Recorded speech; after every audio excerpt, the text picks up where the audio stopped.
Client-side attack vectors. So in this video, we're going to be building on what we covered in the previous video, and I'm going to be diving a little bit deeper into client-side attack vectors or techniques. So the objective in this video is to give you an understanding of the techniques, the client-side attack techniques that are typically used by attackers or penetration testers, right? So we took a very brief look at them in the previous video, in the intro video, but we're going to be diving a little bit deeper into them right now. So what is an attack vector? You should be familiar with this term, but I thought that I would need to explain it just so that it's clear.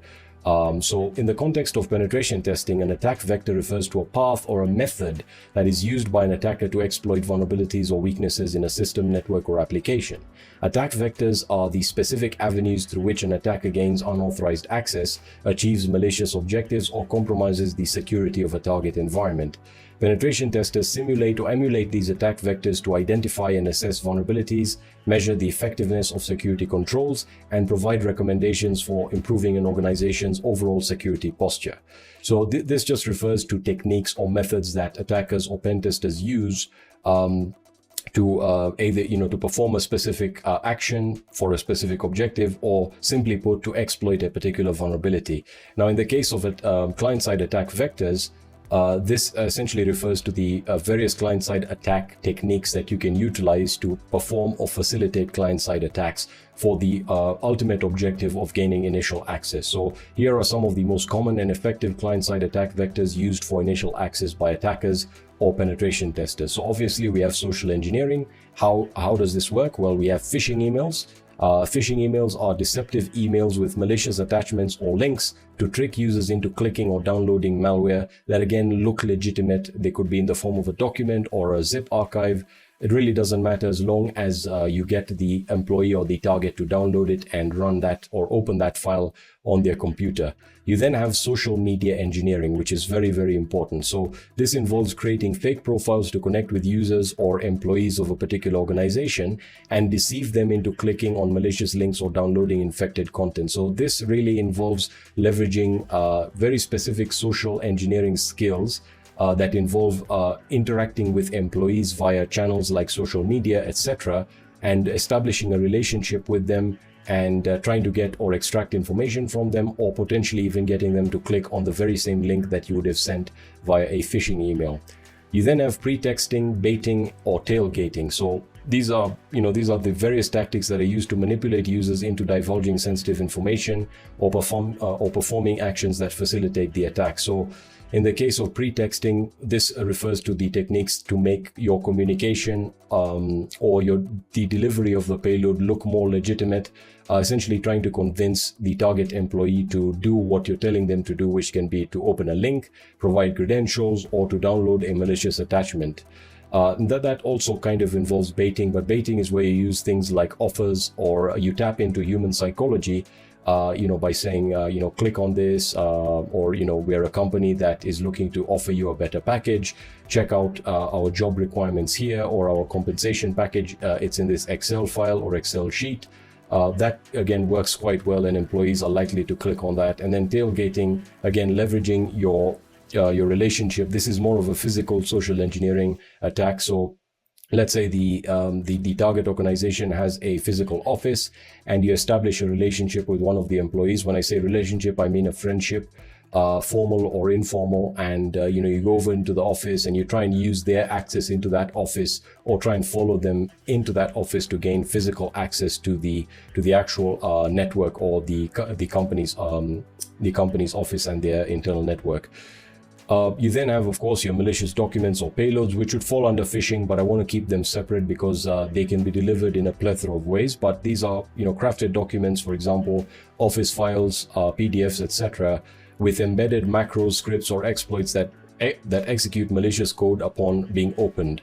You then have drive-by downloads, which I mentioned in the previous video, and I wanted to explain here. So this essentially involves hosting malicious content or payloads or scripts, or even exploit kits, as stated here, on compromised or malicious websites to automatically download and execute malware when users visit the site. So this involves, buying a domain, setting up a website on it, but then configuring the website to run scripts that maybe inject a payload or prompt the user to download a file, and then sending that website or that link to an employee so that when they visit that site, the actual code or payload is injected and executed, or again, it prompts them to do something within their browser.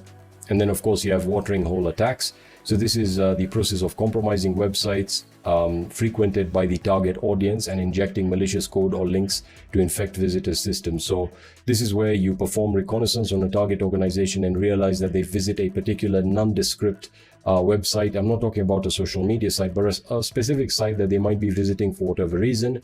You as the attacker or pen tester try and compromise that website and leave it as it is, so that again it's not evident that it's been hacked, but you inject some malicious code or scripts on there so that whoever visits the site either is prompted to download a file that is malicious, or that that particular script is injected in their browser, or it could be a pop-up telling them to install a particular extension, and that extension is a malicious payload that is executed by the browser, again consequently giving us some form of access or code execution. So you typically see watering hole attacks not used not that frequently, just given the complexity of what is required, but drive-by downloads, phishing emails, and of course malicious documents are all quite common, or very common. You then have USB-based attacks, which are also common, but more so a physical social engineering technique or client-side attack vector, in the sense that you are distributing the malware or your payload in the form of infected USB drives or rubber duckies that you're essentially trying to either give them to an employee or drop them outside the employee office in the hope that the employee finds it and then puts it into their computer. And as a result, that USB, when inserted into a computer, is already been configured to run a particular payload or a script that then downloads the actual payload. There's a lot of nuances to USB payload or USB-based attacks, which hopefully I'll be able to cover. But you then also have exploit kits. So this is when you're using automated kits to target vulnerabilities, specifically in web browsers, plugins, or other client-side software. But really, it's mostly the case that you'll see this targeting web browsers. And an example of an exploit kit is the BEEF or BEF framework, if you will. That is a very, very useful exploit kit or tool or framework that again can allow you to target or exploit vulnerabilities in a user's browser, or prompt them to do something like install a malicious extension, etc. But this is very useful in streamlining the process of delivering and executing malicious payloads. The other, of course, and I'm keeping this separate from the exploit kits, is just direct browser exploitation, where you're exploiting vulnerabilities in web browsers or their components, for example, plugins or extensions, in order to execute arbitrary code or perform actions on the victim system. So this is very similar to what exploit kits are doing. The only difference is using exploit kits is automated, whereas with browser exploitation, you're really performing a majority of the attack manually. But in essence, you're taking advantage of vulnerabilities or misconfigurations that exist within web browsers in order to execute arbitrary code for the purpose of initial access. And that brings us to the end of this video. So hopefully now you have an understanding of what client-side attacks are, how they operate or how they typically work, the various client-side attack vectors that exist, and how they essentially performed and what type of outcomes they provide. And more importantly, you have a good understanding of what's to come in the other sections of this course. So with that being said, that's going to be it for this video, and I will be seeing you in the next video.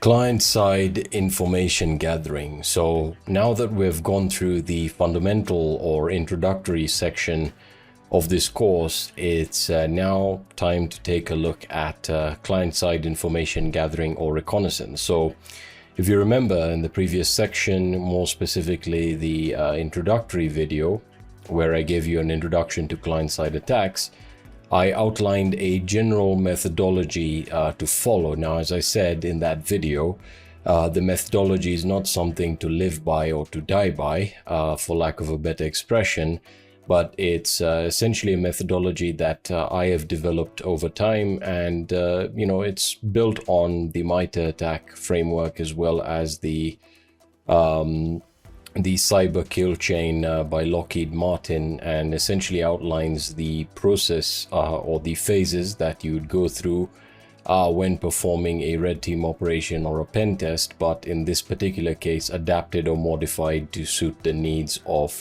client-side specific attacks, where you're trying to gain initial access on a target system or network via client-side attacks. And if you remember in that introductory video, I pointed out that client-side information or information gathering or reconnaissance was the first phase that you typically go through. So in this video, I'm going to break down client-side information gathering for you and cover a couple of very, very good examples, if not one. But more specifically, at the end of this video, we're going to be taking a look at an interesting scenario. In the next video within this section, we're going to be taking a look at an active information or active client-side information gathering technique that I think you'll like a lot. But with that being said, what is client-side information gathering or reconnaissance? And again, I use the words information gathering and reconnaissance interchangeably, but for this case, this made the most sense. So when performing a client-side attack, the success of the attack will come down to the accuracy of the information you gather about your target or targets and the client-side software and configuration running on the target system. So just like any other pen test, the quality or the success of your pen test, or rather the success of your exploitation or initial access technique or initial access attempts will come down to the quality and thoroughness of the information you gather during the information gathering phase. And this is no different for client-side attacks, if not more important. So the bottom line is that in order for you to successfully exploit a client-side vulnerability or a vulnerability within, let's say, a browser, etc., you must first know, and this is very important, what client-side software is running on a target system or target system. So the bottom line is, let's again assume with an example that you've identified your targets, you know what their email is, but you still don't know that employee's client-side configuration. You don't know what they're running on their computer. You don't know what operating system is running, and you don't know anything about, stuff like the browser or whether they have, specific programs installed. And that's the conundrum that we're in. So this is where client-side information gathering and fingerprinting comes into play. Now you may be wondering or asking yourself, well, how exactly are we going to do this, given that, again, when we're talking about servers, it's fairly simple. We have active and passive information gathering, and in the case of active information gathering, when dealing with servers, we can perform a port scan. But what do we do here? Well, as I said, don't worry, we'll get to that shortly. So just like any traditional penetration test, information gathering can be broken down into two categories depending on the nature of the interaction with the target or targets. So we obviously have passive client information gathering. So passive client information gathering involves collecting data about target users, systems, or networks without directly interacting with them. And this approach aims to gather information passively from publicly available sources or through techniques like OSINT, right? So that's exactly what you would expect. And for the purpose of this course, we're not going to be looking into the process of identifying employee emails or stuff like that, more specifically OSINT stuff, because that's been covered extensively in the EJPT. But the passive information gathering, passive client information gathering phase is really to do with identifying your targets, the target organization domains and email addresses, and then of course trying to narrow down to specific departments that might be more susceptible to opening up, let's say, a phishing email. An example of that is the accountant. So we then have active client information gathering. So this is active client information gathering involves interacting directly with the target systems or the employees' computers, but not in the way that you think. So the objective here is to gather data about the client-side configurations, vulnerabilities, or behavior. And I'll break this down as we progress in these slides. But this approach aims to gather information through direct interaction, and the interaction will still be through the employee themselves. What does that mean? It means we'll still need to send them, links or phishing emails or, pretext emails, etc. And what we're trying to get, or the information we can get, which is very, very important, is information like, the client or browser fingerprinting, banner grabbing, and of course social engineering. And I'll explain all of these with examples, and I'm sure you'll get it by the end of this video and the next video within this section. So when we talk about passive client information gathering techniques, I want to go through them, even though we'll not be covering, but we obviously have open source intelligence, or OSINT, right? Examples of what this would be in the context of client-side attacks would be, searching social media platforms like LinkedIn or Twitter for employee profiles, company information, or job postings.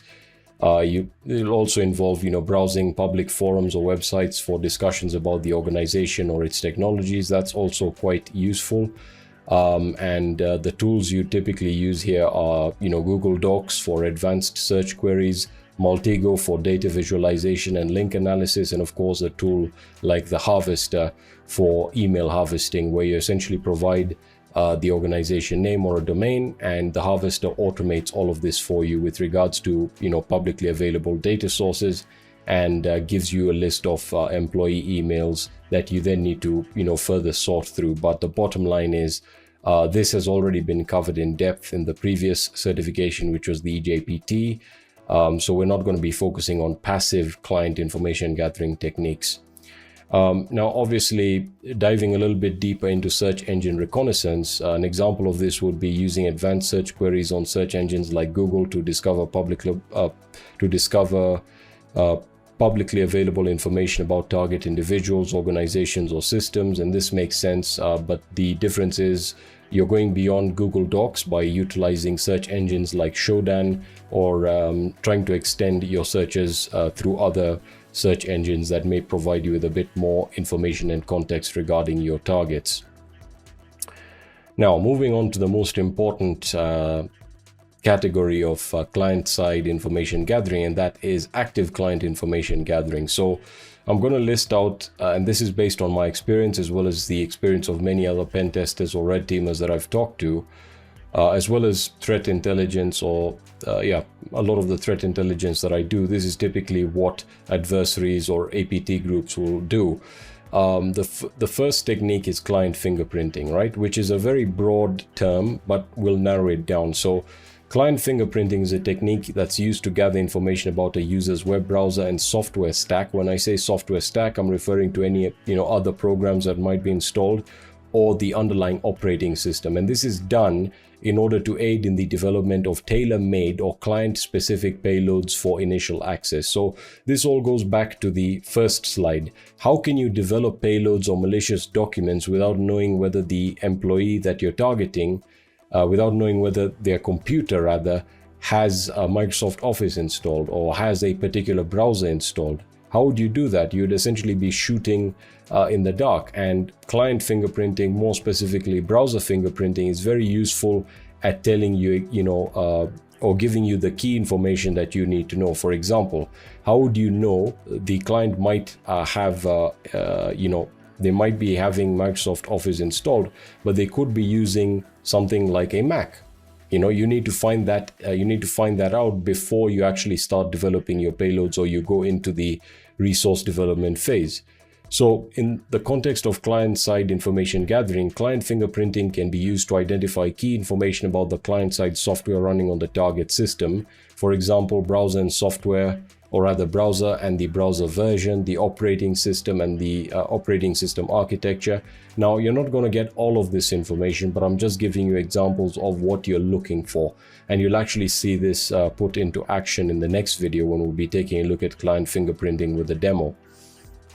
You then have social engineering, which is one of the scenarios or examples I wanted to go through in this video. So, social engineering in the context of active client information gathering involves engaging with target individuals or employees through phone calls, emails, or other communication channels to gather sensitive information, credentials, or access permissions. But it can also go beyond that, because you can actually utilize your connections or interactions with employees to try and identify more about what software they're running. And I'll explain. That may sound a little bit weird, but I'll explain how this can be done. The tools you'll typically see here, of course, tools like the social engineering toolkit, PhishMe, or Beef, or the browser exploitation framework. but we're not going to be focusing on that at the moment because we'll be exploring these tools or similar tools later on in the course. So to explain active client information gatherings, more specifically leveraging social engineering, let's take a look at this example where, again, this particular example is essentially based around a campaign where we are leveraging social engineering for active client information gathering. And this is based on one of the engagements that I did, or red team operations that I did. So we're going to go with fictitious company details and penetration tester names here. So we're going to call the pen tester in this case Alice. All right, so Alice, a penetration tester, is targeting a specific company, in this case the Acme Corporation, to gather information about the internal systems and software configurations. She has decided to utilize client-side attacks to gain initial access to the target network. All right, so she has decided that she's going to try and gain initial access, most likely through phishing email or a malicious attachment, but she's currently in the active client information gathering phase.